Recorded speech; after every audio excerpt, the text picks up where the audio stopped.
समस्त को ख्रीष्ट प्रेम मोर आंतरिक नमस्कार। प्रिय बंधुगण, आज भिडियो आम एपरी एक विषय आलोचना करवा जहाँ जानिबा आमान निमंते अत्यंत जरूरी अटे, विशेषकर आपन निमंते एवं मो निमंते। तेरे घटना के यहीपरी जेपरी आपन थंबनेल रे देखिले जे जने स्त्री लोक एक झिटिपिटी को जन्म देले। कथाटा केते दूर सत्य ए भिडियो आमान को जना पड़ी जीवो। तबे ख्रीष्टरे प्रिय भाई एवं भौणी माने, प्रभु जीशुख्रीष्टर वाक्य सत्य अटे, परीक्षा सिद्ध अटे। प्रभु जीशुख्रीष्ट जेपरी कही मोर आसीबा परे शेष काल रे अनेक भंड शिक्षक माने, भंड भाववादी माने से समस्त उठी अनेक को भ्रांत करेंगे। तेरे एठारे मु कहार विरुद्ध में कहूना, किंतु जो घटना घटी जाई अछि केवल से घटना विषय में आलोचना करी। तेज आप डिसाइड करेंगे शेष में प्रकृत में एटा सत्य घटना कि नुहे।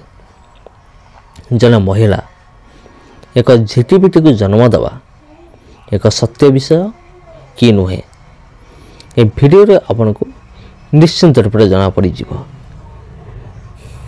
तबे ये होचंती बालक महाशय आ ये घटना घटी थिला नाइजेरिया अंचल रे। और नाइजेरिया बोली गोटे देश अच्छी, आपन तो भल भाव जानते। आ चिन्ह चमत्कार करिबारे नाइजेरिया होची सबुठारु नंबर 1 कहले भी कौन से भूल हवा नहीं। कारण प्रभु जीशुख्रीष्ट नाम रे चमत्कार करिबा आजिकल एक साधारण विषय हो जाइए। आ प्रभु जीशुख्रीष्ट नाम नहीं अनेक चमत्कार हो सत, किंतु तथापि जेपरी माथ्यू तार 7 पर्वर 21 पद 23 पद भितर जहाँ लिखा जाए जे अनेक टिके वीडियो देखि दियंतु कौन घटी थिला।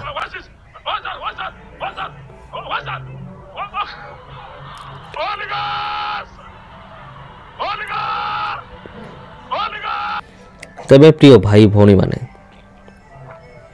आप देखिले तो ए वीडियो क्यों पटे भी मत तो कहीं जना पड़ुनी जे स्त्री लोक एक झिटिपिटी को जन्म देले बोली। तबे आमे कौन आलोचना करूथलो, आमे माथ्यू तार 7 पर्वर 21 ରୁ 23 आमे आलोचना करूथलो। तबे एही बड़ी अनेक भविष्यत वक्ता मान आसीबे, अनेक प्रचारक मान आसीबे जो माने कि प्रभु जीशुख्रीष्ट को डायरेक्ट से कहे जे आमे हे प्रभु आमे तुम नाम रे भाववानी कहियछु, आमे तुम नाम रे आश्चर्य कर्म करियछु, तुम नाम रे आमे अनेक शक्तिर कार्य करियछु। सेतले प्रभु जीशु कौन उत्तर देबे, हे अधर्मचारी माने मो पाखरे दूर हुआ, तुम्हें माने किए मु जाने नहीं। आ से दिन सेठारे जो मीटिंग हैला सेठी आहुरी अनेक अद्भुत घटना सब घटी थिला। ए स्क्रीनशॉट गुड़िकरू आपण भल भाव जानी पारुथिबे। मु ये सब फोटो गुड़ा कहीं नहीं, वीडियो कहीं संपूर्ण वीडियो कहीं नेली नहीं। प्रिय बंधुगण, तार मध्य गोटे कारण अच्छे। जदि मु संपूर्ण वीडियो में नहीं थांते तबे मोर चैनल रे कॉपीराइट स्ट्राइक आसता। हाँ बंधुगण, कॉपीराइट स्ट्राइक आसता आ मोर चैनल संपूर्ण रूपे डिलीट होबार संभावना मध्य था। से मो पूरा वीडियो न नहीं केवल केतिकी वीडियो क्लिप मध्य मुझे नहीं, केवल गोटे क्लिप मुझे, बाकी फोटो गुड़ा मुझे। वीडियो क्लिप मध्य 15 सेकेंड रु कम गोटे क्लिप मुझे। आ यूट्यूब रे नियम अच्छे जे तुम्हें 15 सेकेंड रु अति बेसी 15 सेकेंड तुम्हें क्लिप तुम्हें नहीं पारिबो। तबे ख्रीष्टर प्रिय भाई भौणी माने ଆପଣ এই ଫଟୋ ଗୁଡ଼ିକ ଦେଖନ୍ତୁ ଏବଂ ଚିନ୍ତା କରନ୍ତୁ, ଭାବନ୍ତୁ ପ୍ରକୃତରେ ସେଇ ଜାଗାରେ ମହିଳା ଜଣକ ଏକ ଝିଟିପିଟିକୁ ଜନ୍ମ ଦେବା ସମ୍ଭବ କି ନୁହେଁ? ଆଉ ଯଦି ସମ୍ଭବ, କାହିଁକି ସମ୍ଭବ?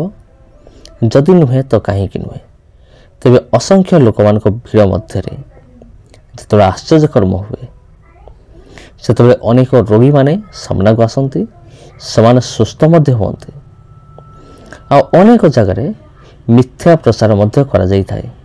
ମୁଁ ସମସ୍ତଙ୍କ ବିଷୟରେ କହୁନାହିଁ, ମୁଁ କିଛି ଭଣ୍ଡ ଭାଓବାଦୀ ଆଉ ଭଣ୍ଡ ଶିକ୍ଷକମାନଙ୍କ ବିଷୟରେ ମୁଁ କହୁଅଛି, ଅଳ୍ପ କିଛି, ଯେଉଁମାନେ କି ଏଇଭଳି ସବୁ କାମ ସବୁ କରିଥାନ୍ତି କେବଳ ପପୁଲାର ହେବା ନିମନ୍ତେ ଆଉ ଅର୍ଥ ପାଇବା ନିମନ୍ତେ।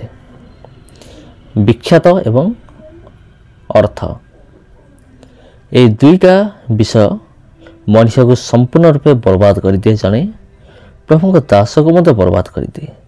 ଏ ଯେଉଁ ମହିଳାକୁ ଯେଉଁ ଆପଣ ଦେଖୁଛନ୍ତି, এই ମହିଳାଙ୍କୁ এই ପାଳକ ମହାଶୟ ଜଣକ ପ୍ରାର୍ଥନା କଲେ। ପ୍ରାର୍ଥନା କରିବା ଫଳରେ ଝିଟିପିଟିଟା କେଉଁଠି ଥିଲା କେଜାଣି ବାହାରିକି ଦୌଡ଼ିକି ପଳାଇଲା। କିନ୍ତୁ ଲୋକମାନଙ୍କୁ ଲାଗିଲା ଯେ ମହିଳା ଜଣକ ଜନ୍ମ କଲେ ଝିଟିପିଟିକୁ। ତେବେ ମୁଁ ତ ଏହା ଭାବୁଛି, ଆପଣ କ'ଣ ଭାବୁଛନ୍ତି ମୋତେ କମେଣ୍ଟ ମାଧ୍ୟମରେ ନିଶ୍ଚିନ୍ତ ରୂପରେ ଜଣାଇବେ। ତେବେ ଖ୍ରୀଷ୍ଟରେ ପ୍ରିୟ ଭାଇ ଏବଂ ଭଉଣୀମାନେ, ଇଏ ହେଉଛି ଯୁଗ ଶେଷ ସମୟ। ଆମମାନଙ୍କୁ ଅତି ସାବଧାନର ସହିତ ଜୀବନ ବିତେଇବାର ଅଛି, ଅତି ସାବଧାନର ସହିତ ଆତ୍ମିକ ଜୀବନ କାଟିବାର ଅଛି। ତେବେ ଯଦି ଆମେ ଏ ସମସ୍ତ ସାବଧାନତା ଯଦି ଆମେ ଅବଲମ୍ବନ କରିବା, ତେବେ ବହୁତ ଭଲ ହେବ ଆଉ ପରମେଶ୍ୱରଙ୍କ ମଧ୍ୟ ଗୌରବ ହେବ। ଆଉ ଏତେ ବଡ଼ ବଡ଼ ଭିଡ଼, ଏତେ ସବୁ ଲୋକ, ଆଉ ସମସ୍ତଙ୍କ ନଜର ହେଉଛି କାହା ଉପରେ? କେବଳ ପାଳକଙ୍କ ଉପରେ। ଆଉ ପାଳକ ଯଦି କ'ଣ ଟିକେ ବି ଯଦି ଭୁଲ କରିଦିଅନ୍ତି, ତେବେ ସେଇଟା ଅତି ଦ୍ରୁତ ଗତିରେ ସବୁଆଡ଼େ ବ୍ୟାପିଯାଏ। ସାଧାରଣ ବିଶ୍ୱାସୀ ଭୁଲ କଲେ ତ କିଛି ଏତେଟା ଫରକ ପଡ଼େ ନାହିଁ, କିନ୍ତୁ ଯେତେବେଳେ ଜଣେ ପ୍ରଭୁଙ୍କର ଦାସ ଯେତେବେଳେ ନିଜେ ଭୁଲ କରନ୍ତି, ନିଜେ ଅପରାଧ କରନ୍ତି, ଆଉ ଯେତେବେଳେ ସେ ଧରା ପଡ଼ିଯାଆନ୍ତି, ଲୋକମାନେ ଯେତେବେଳେ ତାଙ୍କୁ ନୋଟିସ୍ କରନ୍ତି, ସେତେବେଳେ ସେ ଅତି ଶୀଘ୍ର ବଦନାମ ହୋଇଯାଆନ୍ତି। କାରଣ ମନ୍ଦ କଥା ମାନେ ନେଗେଟିଭ, ଏମିତି ଗୋଟେ ଜିନିଷ, ନେଗେଟିଭ ଜିନିଷ ଅତି ଶୀଘ୍ର ଏବଂ ଦ୍ରୁତ ଗତିରେ ବ୍ୟାପିଥାଏ। ତେବେ ଖ୍ରୀଷ୍ଟରେ ପ୍ରିୟ ଭାଇ ଭଉଣୀମାନେ, ମୋର ବିଶେଷ କରି ଆପଣଙ୍କ ଅନୁରୋଧ, ଆପଣ ଯାହା ବି ମିଟିଂ ଆଟେଣ୍ଡ କରୁଛନ୍ତି କରନ୍ତୁ, ସେଥିରେ ମୋର କିଛି ଯାଏ ଆସେ ନାହିଁ। କିନ୍ତୁ ଆପଣ ଆତ୍ମା ଗୁଡ଼ିକୁ ପରୀକ୍ଷା କରନ୍ତୁ। ଆଉ ବାଇବେଲ ମଧ୍ୟ ଆତ୍ମାକୁ ପରୀକ୍ଷା କରିବା ନିମନ୍ତେ, ତାପରେ ଗ୍ରହଣ କରିବା ନିମନ୍ତେ ଅନେକ ଥର ପରମେଶ୍ୱରଙ୍କର ବାକ୍ୟମାନଙ୍କୁ କହେ। ସେଥିପାଇଁ ଆମେମାନେ ସାବଧାନ ହେବା ଦରକାର। ପ୍ରିୟ ବନ୍ଧୁଗଣ, ପରମେଶ୍ୱରଙ୍କ ବାକ୍ୟ ଊର୍ଦ୍ଧ୍ୱରେ କୌଣସି ବିଷୟ ନାହିଁ। ପ୍ରଥମ ହେଉଛି ଈଶ୍ୱରଙ୍କ ବାକ୍ୟ। ଆଉ ପରମେଶ୍ୱର ମଧ୍ୟ ନିଜ ବାକ୍ୟ ଉପରେ ଅଧିକ ମହତ୍ତ୍ୱ ଦେଇଥାନ୍ତି। କାରଣ ବାକ୍ୟ ହେଉଛନ୍ତି ପରମେଶ୍ୱର। ଆଦ୍ୟରେ ବାକ୍ୟ ଥିଲେ, ବାକ୍ୟ ଈଶ୍ୱରଙ୍କ ସଙ୍ଗରେ ଥିଲେ, ସେହି ବାକ୍ୟ ଈଶ୍ୱର ଥିଲେ। ହଁ ବନ୍ଧୁଗଣ, ସେହି ବାକ୍ୟ ଈଶ୍ୱର ଥିଲେ। ତେବେ ବାକ୍ୟ ନିଜେ ହେଉଛନ୍ତି ପରମେଶ୍ୱର। ତେବେ ଏହି ବାକ୍ୟକୁ ଆମେମାନେ ଅଧିକରୁ ଅଧିକ ଗୁରୁତ୍ୱ ଦେବା ଉଚିତ। କେଉଁ ପାଳକ କ'ଣ କହୁଛି, କେଉଁ ପାଳକ କ'ଣ କରୁଛି, ସେଥିରେ ଆମର କିଛି ଯାଏ ଆସେ ନାହିଁ। କିନ୍ତୁ ଆମମାନଙ୍କର ଫରକ କେଉଁଠି ପଡ଼ିବ? ଯେତେବେଳେ ଆମେମାନେ ଅନ୍ଧ ଭାବରେ କୌଣସି ଗୋଟେ ବିଷୟକୁ ଆମେ ଗ୍ରହଣ କରୁ, ସେତେବେଳେ ଅନେକ ଫରକ ପଡ଼େ, ଅନେକ ତଫାତ ଆସେ। ସେହି ସମୟରେ ପାଳକ ତ ବଦନାମ ହୁଅନ୍ତି, କିନ୍ତୁ ଜଣେ ଭଣ୍ଡ ଶିକ୍ଷକ ବା ଯଦି ଭଣ୍ଡ ଭାଓବାଦୀ, ତାଙ୍କର ଚମତ୍କାର ଦ୍ୱାରା ଯେଉଁ ବାକ୍ୟ ସେ ପ୍ରଚାର କରିଥାନ୍ତି, ବେଳେବେଳେ ସେହି ବାକ୍ୟ ଜଣକୁ ନର୍କ ଆଡ଼କୁ ମଧ୍ୟ ଟାଣିକି ନେଇଯାଇଥାଏ। ଲୋକମାନଙ୍କର ସବୁଠାରୁ ବଡ଼ ଭୁଲ ହେଉଛି ସବୁଠାରୁ ବଡ଼ ଭୁଲ ସେମାନେ କ'ଣ କରନ୍ତି ଆଉ ସେମାନେ ପରମେଶ୍ୱରଙ୍କ ବାକ୍ୟକୁ ପରଖନ୍ତି ନାହିଁ। ସେମାନେ ଡାଇରେକ୍ଟ ପାଳକ ଉପରେ ପ୍ରଚାରକ ଉପରେ ଭବିଷ୍ୟତ ବକ୍ତା ଉପରେ ଅନ୍ଧ ଭାବରେ ବିଶ୍ୱାସ କରି ନିଅନ୍ତି, ଯାହାକି ଏକ ଦୁଃଖର ବିଷୟ ଅଟେ। ଏ ଯେଉଁ ମହିଳା ଆପଣ ଦେଖୁଛନ୍ତି, ଏ ମହିଳାକୁ ମଧ୍ୟ ଏକ ମନ୍ଦ ଶକ୍ତି ଆକ୍ରମଣ କରିଥିଲା। ଆଉ ଏ ପାଳକ ପ୍ରାର୍ଥନା କଲେ ଆଉ ଅନେକ ମନ୍ଦ ଶକ୍ତି ଦ୍ୱାରା ଆବଦ୍ଧ ହୋଇଥିବା ଅନେକ ଲୋକମାନେ ସେଦିନ ସୁସ୍ଥତା ପାଇଲେ। ତାକୁ ସୁସ୍ଥ କଲା କିଏ? ପାଳକ ନୁହେଁ, ତାକୁ ସୁସ୍ଥ କଲା ଯୀଶୁଙ୍କର ନାମ। ଯୀଶୁଙ୍କର ନାମ ହିଁ ଜଣକୁ ସୁସ୍ଥ କରିପାରେ, ଜଣକୁ ଜୀବନ ଦେଇପାରେ, ସବୁକିଛି କରିପାରେ।